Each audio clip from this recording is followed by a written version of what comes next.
Before you watch this episode of our City Current radio show, I want to invite you to join City Current's e-learning and online personal development platform called Growth Current. I'm Jeremy Park, host of the City Current radio show and CEO of City Current. Growth Current is your exclusive ticket to attend virtual events with global thought leaders, national guest speakers, and experts who can help you grow personally and professionally. It gives you access to success secrets, lessons learned, learning modules, and so much more. Being online, you can join us from anywhere in the world. Subscriptions are only $8 a month, or you can do bulk subscriptions for your team.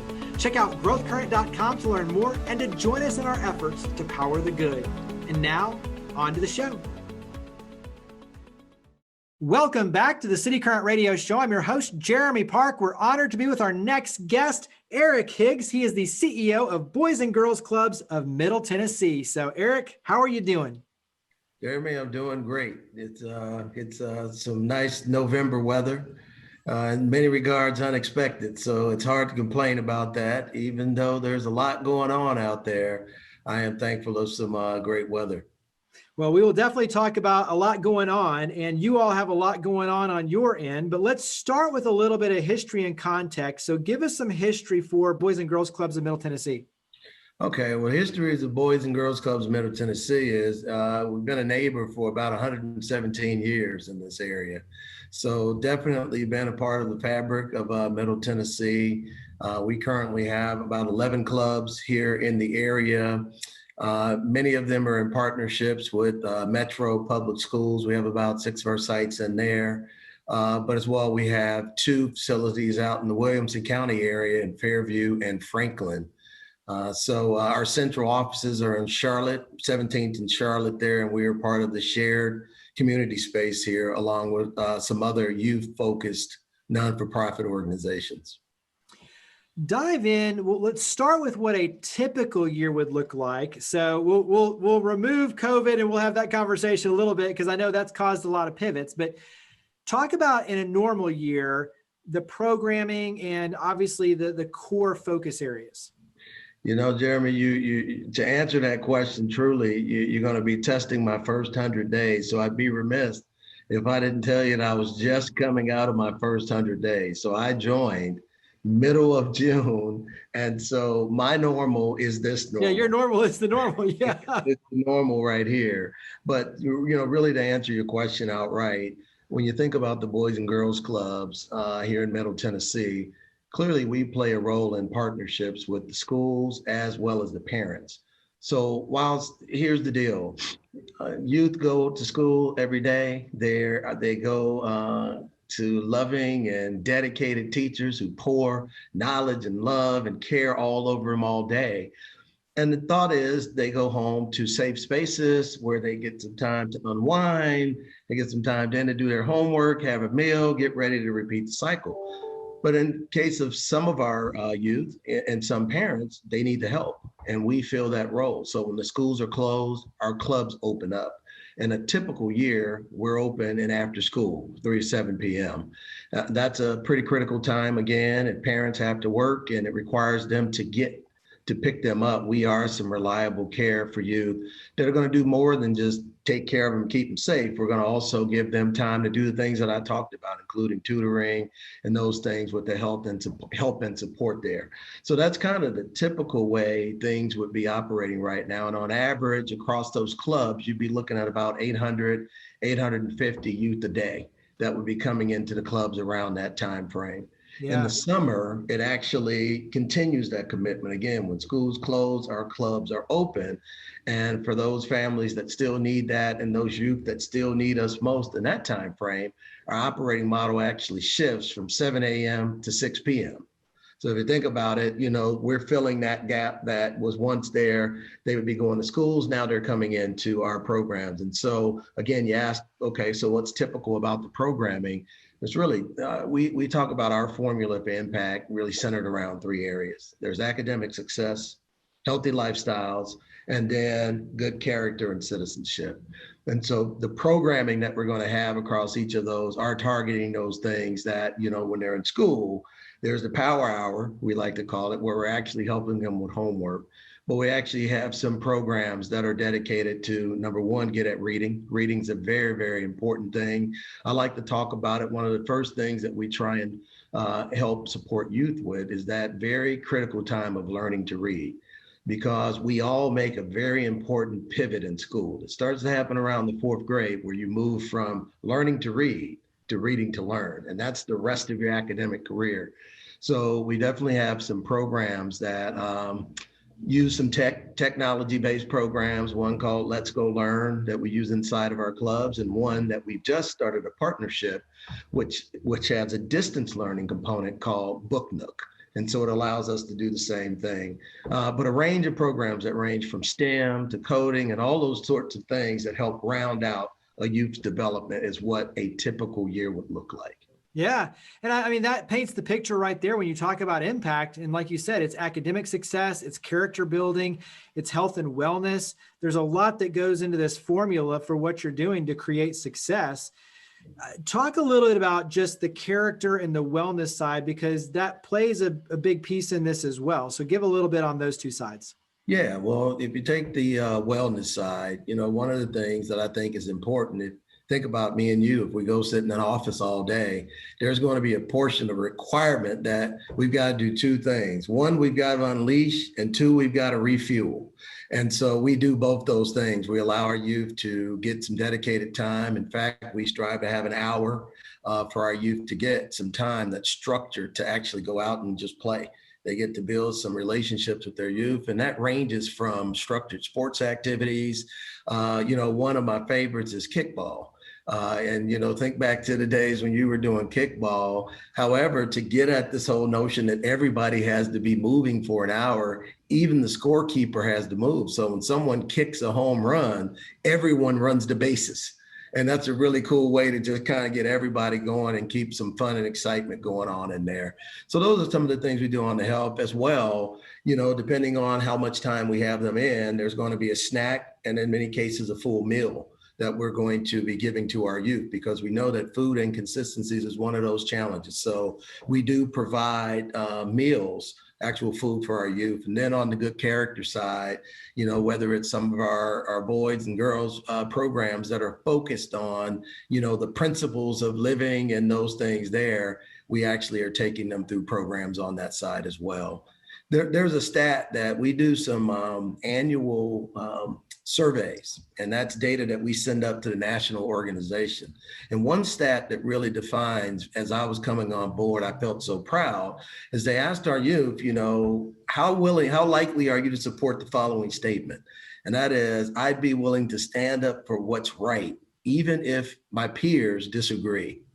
And 91% of the club's kids said, yes, I'd be able to do that. And when I thought about that, and as I've talked to the youth, I talked to our club staff, I said, that has to be one of the highest compliments that you can get, because that's probably what, we all spend the rest of our lives striving to do, to stand for right, despite who else is standing by me. And so I think for our youth to already be feeling that way says that there's a lot going on in the clubs to be proud of. Absolutely. Talk about goals, because you have some big goals, especially around 2026. So share.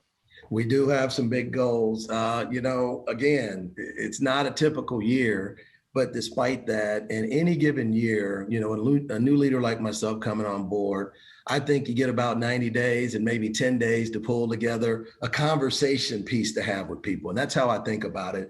It's not so much that I've come out with this big vision that I'm now saying, everybody get on board. It truly is a conversation piece. And what I've pulled together coming out of those first 100 days is that today we serve 4,700 youth. Our mission is to enable all young people, but especially those who need us most, to reach their full potential as productive, caring, responsible citizens. I love that. It's universally accepted across all boys and girls clubs.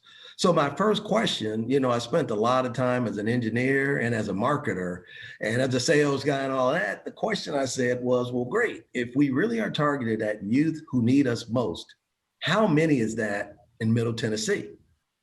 People said, wow, that's a great question. Just how many is it? And I had to go and do a little math on it. And the way I came about that is today we are primarily serving youth who have some type of economic challenges. And with that, I used as a proxy then the percentage of youth who would qualify for free and reduced lunch in Metro as well as Williamson County. That number actually happens to be 40,000. So 40,000 youth in metro area need us most, and we're serving 4,700. And if you just go with me for a while and assume that I'm the only group focused on them, and I know that's not the case, they're great partners that I'm already partnering with that are also across that, then I told my team, then we're about 12% of the solution. How big of the solution do you think we should be? And so over the next 5 years, we've carved off and said we want to be about 25% of that solution. So we want to double our impact. We want to double the youth served, and we want to have 100% of them ready for a great future. So 2 parts of that. The doubling the youth served is 10,000 youth we'll be serving, but having 100% ready for a great future has 5 R's. The first I've already talked to you about. We want to focus on getting them ready to read. We want to focus on getting them ready for class the next day. So that's that in-club homework help. And then the other 3 are ready to graduate, ready for career, and ready for community. So those are the big goals that we're going after over the next 5 years. And in 2021, we're going to peel that off by focusing on 3 things. Number 1, transforming our club experience. I mean, you can read a lot into just that statement there. Number 2, growing more youth with digital. And then number 3, elevating youth voice, giving them a platform to use their voice with our focus on growing the number of teams that we have in the clubs. So those are the areas that we're doing. There's a whole lot to unpack under each of those, but definitely wanted to give you a flavor for that big bold goal of doubling our impact by 2026. Yeah, and I mean, obviously with each piece of that, when you talk about career readiness, all of these are powerful opportunities to transform their lives. And at the same time, when you talk about technology and going in that direction, that's a great pivot to everything that we're dealing with right now with the pandemic. And so leveraging technology and in a good way is a really powerful opportunity. So talk about that in relationship in terms of the pandemic with things like Club Next, Club Fresh. You have a lot going on. So tie some of these pieces together. Let me tie it together for you. So the first piece around transforming a club experience, at the end of the day, you want your people saying, giving the ultimate praise. And that is, I would recommend this to a friend, a staff member. I would recommend this to a friend. So that's the ultimate goal. So under that one, clearly we're working on things like the culture in the place. Is it an inclusive, diverse, equitable place? And are we striving towards anti-racism inside of our very place? Because that's what we're teaching our youth. There's a focus on, are we treating our staff, our employees fairly, right? Those are the things that we have going on in there. But as I start to shift to the technology part, and that in the pandemic, that focus around growing more with more youth with digital, came to that conclusion 2 ways. You hit the first one, COVID. You don't have to have strategy to know that you got to be in digital, right? It's like hitting you straight in the face. But when I got on board, the first thought I had was, this is a 117-year business model that requires kids, great, talented youth development staff, and then physical space. And I said, well, anything that's had a business model for 117 years is ripe for disruption. We've got to get in the digital space. So I knew we needed to get into that. And I think what COVID is doing, it's giving you the fuel that no one questions it. Everyone says, yeah, that sounds about right. The difference though is, I don't know when we won't be dealing with this. I would imagine my plans right now is that 2021 is going to be a bit of a hybrid year for us, that we're going to be focused on both in COVID and, trying to live, a more normal life within that. But hey, for me, this is something that's not going away. So the digital space, you mentioned Club Next, that is our jumping into the pool, both feet in the pool. So we've got a platform, we've got a place, a safe space that is being developed right now, and it's actually up and running, and we're recruiting you to go out there and get a club-like experience in the digital world. So they're going to still get our youth development associates, they're still going to get programming that's there. The catch though, this is going to be all digital. So one of the first things I knew we had to do was find a partnership in a reading program because of that very important first R. So we've got that established there. But if I were to pivot my computer, you'd see in the corner here, we've got some guitars that have been donated. My staff is actually working on something around saying, hey, we've got in club some great studios where we're teaching music. Can we get the equivalent to happen there? And so they're going to do this proof of concept with a few of the students to actually take on online guitar lessons. So to me, we should be able to build a digital club because our youth are living in a digital world. You and I are living in a digital world. That's proof of this right now. Yeah. So the piece you mentioned around Club Fresh, again, healthy lifestyles, healthy living, that's an important thing. And yeah, that's the marketing side coming out. You know, we are the club, so everything has a club something. This is Club Fresh, and it is going after a very, very important insight, and that is food inconsistencies is a challenge. It's even more of a challenge here with COVID. And so even when clubs were closed, the team was actually out delivering food to many families. I think they delivered some 13,000 meals during our first few months that we were closed. Club Fresh is actually a program in partnership that we have here with Second Harvest, and we're actually on, I think it's Wednesdays and Thursdays. As you can tell, I don't know everything that's going on, but at two of our clubs, the Andrew Jackson Club and the Cleveland Park Club, we're actually giving out fresh food boxes. And, you know, that's getting some great response from the community. And my plan would be that we continue things like this under the umbrella of a club called Club Fresh that continues to look for opportunities to aid and assist our clubs, but also the broader community with food. Yeah. Wrap it up in terms of how we can help. And that ties in with a little bit of a teaser on Club Blue, but talk about how we can help and obviously then where to go to help. So website and social media and all that. So how do we help? Where do we go to help? I love you, Jeremy. In terms of the help, as you can see, we've got some big, bold goals out there. Help many ways: your time, your talent, your treasure. And that's how I'd say it. Right now, while it's a little bit challenged, you know, and we're not getting as many volunteers in the club for obvious reasons. We've got protocols that limit the number of people that we can have in the clubs. Clearly, volunteers with your time would be something I'd encourage everyone to go out to bgcmt.org and look for ways to volunteer. Some of the first ways that we're already building out is with Club Next, the digital club. So as those needs start to mature, one that's already maturing is youth are saying, hey, I need my tutors.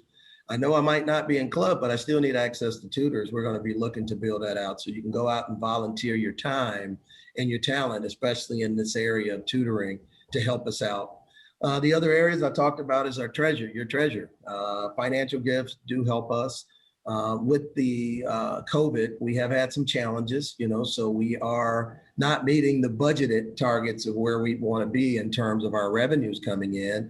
And that's been largely driven by, in some cases, many of our grants are based on the number of youth that we can get in the club. So therefore that limits that. And then our programs, our events had to shift from physical to virtual. We, believe it or not, have had some very good success with some of them. Our gala was fantastic, our steak and burger and that, but the financial support would be helpful.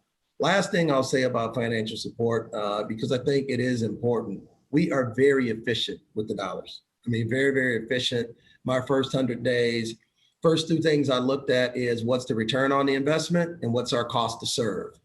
The return on the investment, about for every dollar, it's about a $12.47 economic impact in Middle Tennessee. That's pretty big, I should say.